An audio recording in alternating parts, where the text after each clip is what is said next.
कहते हैं जो दुनिया से परे की शक्तियों को समझ लेता है वह खुद रहस्य बन जाता है। लेकिन क्या आपने कभी सोचा है अगर वही इंसान जिससे लोग डरते हैं वह आपकी गुरु बन जाए तो क्या होगा? क्या वह तुम्हें ज्ञान देगी या आत्मा निगल जाएगी? दोस्तों आप लोग वीडियो में अंत तक बने रहिएगा क्योंकि आज हम बात करेंगे उस रहस्य की जिससे सदियों से एक सिर्फ तांत्रिक और साधक ही जानते हैं। तो दोस्तों हम सबसे पहले जानेंगे कि आखिर यह डायन कौन होती है। दोस्तों हम सब ने कभी न कभी डायन का नाम जरूर सुना है।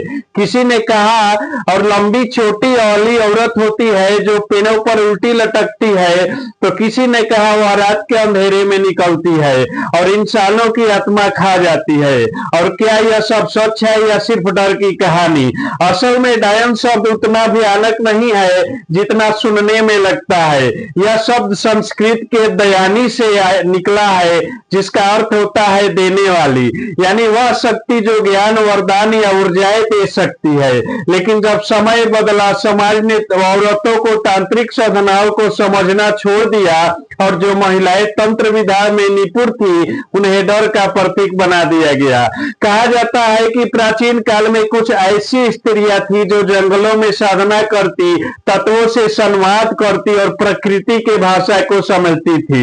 लोग उन्हें देवी कहते थे, पर जब वह समाज के परंपराओं से आगे बढ़ी उन्हीं को डायन कहकर दूर कर दिया गया।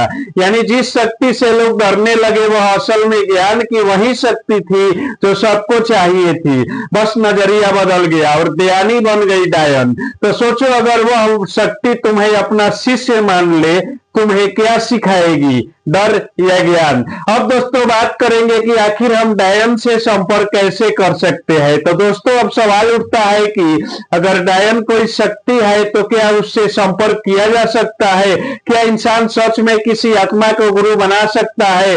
तांत्रिक ग्रंथों में लिखा है अगर आत्मा एक ऊर्जा है और हर ऊर्जा को बुलाया जा सकता है, पर इंसान वही बुला सकता है जिसका मन स्थिर हो, जिसका इरादा साफ हो और जो डर को पार कर चुका हो। कहा जाता है डायन से संपर्क करने की कोशिश कोई आम इंसान नहीं करता क्योंकि वह आत्मा तुम्हारे अंदर की सच्चाई देख लेती है। अगर तुम्हारे मन में लालच या डर है वह तुम्हारे सामने नहीं आती है बल्कि तुम्हारे डर को ही तुम्हारे खिलाफ खड़ा कर देती है। जो साधक वर्षों तक साधना करता है वह पहले अपने भीतर के अंधकार को जीता है, तभी वह आत्मिक की आवाज सुन पाता है।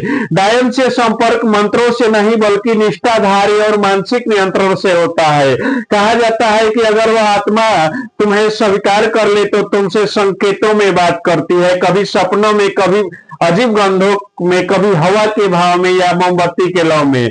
और अगर तुम समझ जाओ तो वही क्षण होता है जब डायन तुम्हारी गुरु बन जाती है। दोस्तों मैं आपको बता दूं कि राजस्थान के एक छोटे से गांव में एक तांत्रिक था। कहते हैं उसने 30 साल तक जंगलों में तपस्या की, ना बोलता था ना किसी से मिलता। उसकी आंखों में अजीब सी चमक थी जैसे किसी और दुनिया को देख ली हो। उससे गांव वाले डरते थे, कहते थे उसने एक डायन को गुरु बना लिया है और अमावस्या की रात को अपने कुटिया में दिया जलाता है और सुबह होते ही वहां से अजीब सी सुगंध, ना फूलों जैसी ना मिट्टी जैसी, कुछ एकदम अलग। लोगों ने कई बार उसे देखा, वह हवा में किसी से बात करता था जैसे किसी अदृश्य शक्ति से संवाद कर रहा हो। कहते हैं वह आत्मा कभी उसकी परछाई में दिखती थी, लंबे बाल, काले आंखें, लेकिन चेहरा शांत, डर नहीं था, उसमें बस रहस्य था। एक रात जब बिजली कड़क रही थी तो बाबा ने गांव वालों से कहा आज मेरी आखिरी शिक्षा है। और सुबह जब लोग पहुंचे कुटिया खाली थी, सिर्फ दीवार पर लिखा था जिसे तुम डायन कहते हो मेरे अंदर का अंधकार था और मैंने उसे साध लिया। उस दिन के बाद गांव के आसमान में वह अजीब सुगंध फिर कभी महसूस नहीं हुई। पर कहते हैं जो भी उस कुटिया के पास ध्यान लगाता है उसे आज भी किसी की फुसफुसाहट सुनाई देती है। अब दोस्तों बात करेंगे कि आखिर इसका असली मतलब क्या है। अब सोचो कि अगर सच में बाबा ने किसी डायन को गुरु बनाया था तो वह अपने ही भीतर उसे शक्ति से जुड़ गए थे जिससे हम सब डरते हैं। सच में डायन को गुरु बनाना किसी काली आत्मा की पूजा नहीं है बल्कि अपने भीतर के अंधकार को समझना है। हर इंसान के अंदर एक डैन होती है, वह जो डराती है, रोकती है और हर कदम पर कहती है तुम नहीं कर पाएगा। जब तुम उस आवाज को सुनते हो और भागते नहीं बल्कि उसका सामना करते हो तो तुम अपने डर को गुरु बना लेते हो, और तभी शुरू होती है असली साधना, जहां तुम्हारी नहीं भीतरी शक्तियों का सजाते हुए डैन सच में कोई भूत नहीं, वह तुम्हारे डर, तुम्हारे गुस्से, तुम्हारे रहस्य की आवाज है। जब तुम उसे पहचान लेते हो तो तुम्हें खाती नहीं सिखाती है, यानी असली तंत्र यही है, अंधकार से भागना नहीं उसे अपनाना है, क्योंकि वही अंधकार तुम्हारे भीतर की रोशनी को जन्म देता है। तो दोस्तों, अब सवाल तुमसे है, क्या तुम अपने डर को गुरु बना सकते हो? क्या तुम अपने अंदर के डैन को पहचानने की हिम्मत रखते हो? याद रखो, हर इंसान के अंदर एक अंधेरा होता है, जो उसे समझ लेता है वह इस दुनिया के किसी भी शक्ति से नहीं डरता। तो दोस्तों, अगर तुम्हें यह कहानी सोचने पर मजबूर कर गई हो तो इस वीडियो को लाइक करें और कमेंट में लिखो मैं अपने डर का कब्जा करूं, क्योंकि जो डर को गुरु बना लेता है वह खुद रहस्य बन जाता है।